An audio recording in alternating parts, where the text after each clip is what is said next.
Scoba, Don Rowe. It is good to see you again at Capitol tonight. Thank you for being here. Thank you. Good to see you. So we should note this is the first time that the governor is acting under his statutory power to close facilities unilaterally without the legislature. And there are key members of the legislature, particularly whose districts will be impacted by facilities closing, who are very unhappy, along with, of course, your union.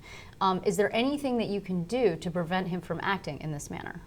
Well, I think, that remains to be seen. Certainly, I'm not going to stop talking about it, and I would hope the legislature doesn't stop talking about it right straight through to next year. Certainly, this is an extraordinary step. It outrages me. It shocked me. Oh, they didn't give you a heads up? The governor didn't call you? And it shocked the legislators for them to come out with this on a Friday, a month and a week out of legislative session, and take these kind of steps in an agency that is there for public safety. So you didn't get a heads up then, and the legislators impacted by this were also not warned?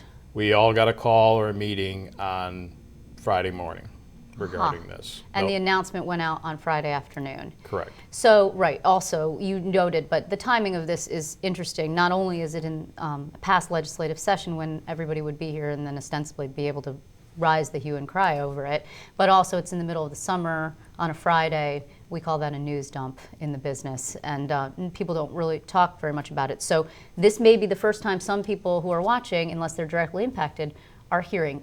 You think that was by design, I would assume. Oh, I can only guess that. I haven't spoke with the governor yet personally, but again, a month and a week out of the legislative session when he certainly could have considered this within the legislative session, within the public protection budget, as it should be, with an agency that's purpose is public safety and rehabilitation, to take this out in the middle of the summer on a Friday and say within a year this is going to happen without real discussion with the people who should be involved in the discussion infuriates me and infuriates my members.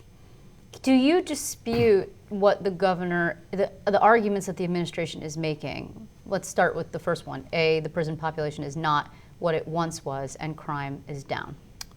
I do not dispute that the inmate population is down. But as I've said before, under Governor then Mario Cuomo and under Governor Pataki, the prison crisis of the expansion of the system to 72,000 inmates was a crisis. And the people who worked during that time did nothing less than heroic measures to maintain that system. And during that time, we stuffed inmates in every nook and cranny in every open building in the state, including gymnasiums.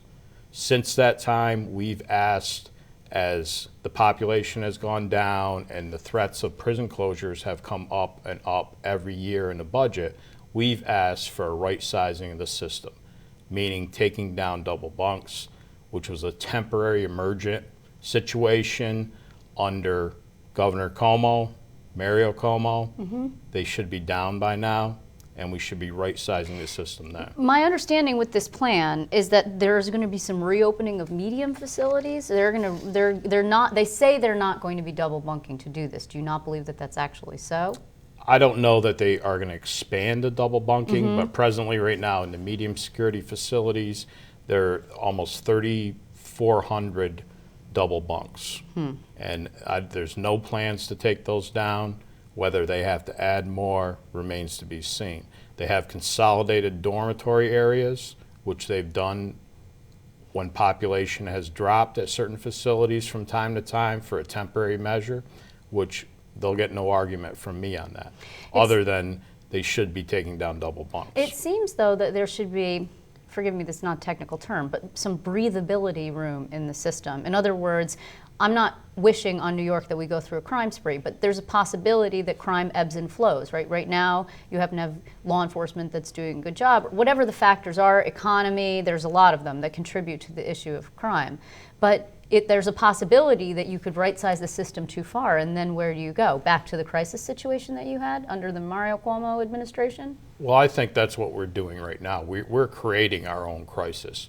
We're squeezing these inmates into tighter and tighter dormitory settings. More than 50% of our inmates are never locked in a cell. And when we continue to do this with very violent offenders, our violent offenders have rose almost to 70% of our inmate population are now violent offenders. We're not talking about low-level drug convictions. We're talking about violent offenders. And it's shown in assaults on inmates, assaults on staff, contraband, throughout every facility. So the cynical approach to looking at this, the governor himself has said, well, correctional facilities should not be an economic development plan. And I even think that you and I may have discussed this in the past. Your job, obviously, is to represent your members. And the real issue here, isn't it, is that eventually you'll have fewer jobs and you'll have fewer members. Well, certainly it would be fewer jobs with the closure of these facilities. But as a taxpayer, just like my members who live in these communities, we're not in here to create employment. We have plenty of employment with what we have to handle right now.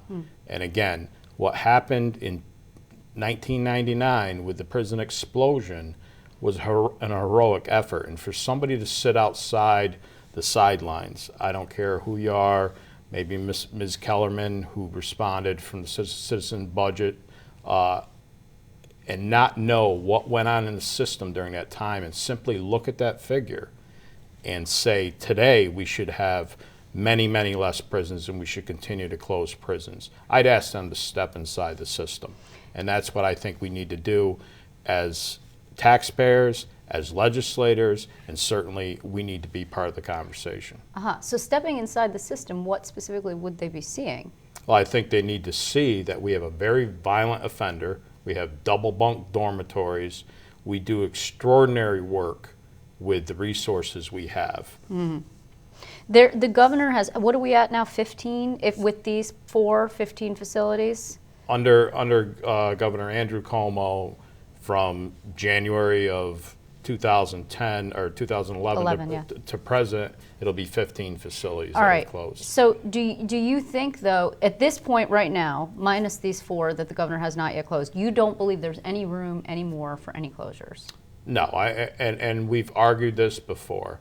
You have to look at the system. This isn't a TV Oz situation. Inmates aren't locked in cells with an officer sitting in a pod controlling them. This is open dormitory settings. We've got older psych buildings that we took over, and we've managed very well with them under less taxpayer monies than building a new facility. And again, the correction personnel from '99 on had done some extraordinary things with this system compared to other states. And at that time, in the mid-2000s, I believe we were the finest in the nation until this attack on budget balancing in lieu of public safety. It does have to come somewhere, though, budget balancing, right? Where do you think it should come from? You know, obviously there's waste in every agency. You know, we've pointed out administrations over and over. I believe presently DOCS plans on expanding their administration. Again, we need the frontline staff to run these facilities. We have dangerous facilities out there to the point where someone's going to have blood on their hands.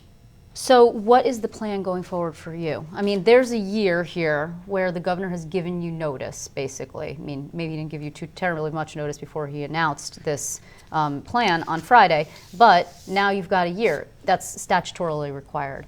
Can you sue? Will you sue? Could you do that? Well, I don't believe we can. A suit presently is in the works. Obviously, he's within the statute of giving us the notice, but we plan on having conversations with our friends in the legislature. Sure. We plan on having conversations in the public.